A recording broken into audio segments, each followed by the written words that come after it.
Agora chega a era da inteligência artificial. Então, quem chega na frente, entender da inteligência artificial e começar a usar, porque é um excelente mecanismo. É como eu sempre digo, sabendo usar, tá tudo certo. Agora, se não souber usar, eu sempre falo isso até da questão da engenharia, porque a engenharia hoje se transformou nisso. Engenharia não tem como ser engenheiro sem tecnologia. Não existe mais isso, né?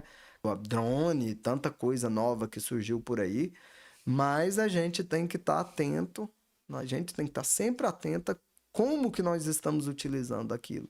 Se está certo ou se está errado. Porque se você não tem a capacidade de visualizar se está certo ou errado, então aí você está desprezando a sua própria inteligência, né? E quem criou o computador, quem criou o software, foram os humanos, e não o contrário.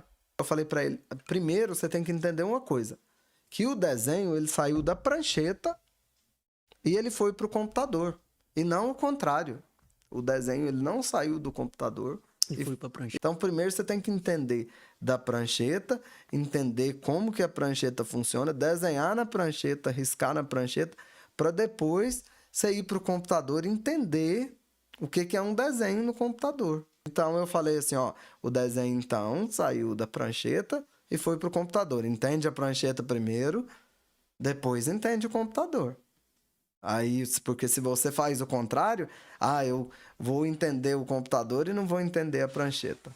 Então, isso toda essa logística de entender as coisas, você tem que entender primeiro antes de usar as tecnologias.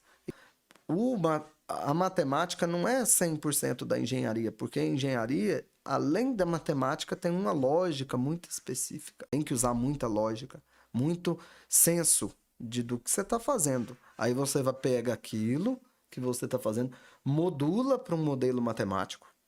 E desse modelo, desses parâmetros que você modulou para um modelo matemático, você faz o cálculo para apresentar uma solução, né? Não precisa de engenheiro e tal.